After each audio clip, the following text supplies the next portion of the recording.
Just ওয়েদারটা দেখো, এখন সন্ধে সন্ধে এখনো নামেনি, এখনো আলো ভালো। এখন বাজে রাত 8:30, আমাদের হিসেবে এখন রাত। এটা তো রাতেই ওয়েদার দেখো ইতালির দিনের মতো।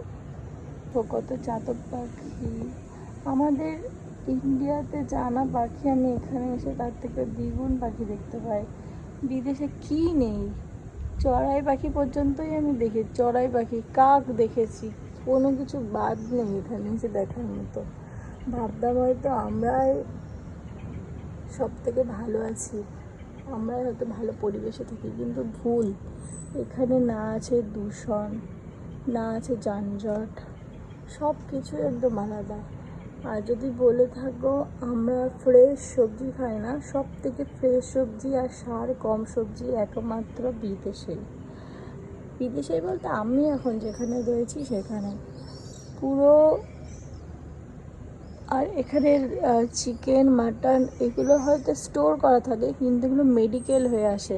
মানে আমাদের ওখানে যেমন কোন মুরগির কোন রোগ আছে কেউ জানে না, কিন্তু এখানে চিকেনের মেডিকেল টেস্ট হয়, তারপর সেটা প্যাক হয়।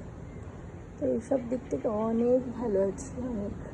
আর আমার মনে হয় এখানে আসার পর আরও 5 বছর বেশি আমাদের আয়ু বেড়ে গেছে। পাখির ডাক শুনতে পাচ্ছ? পাখির ডাক হয়।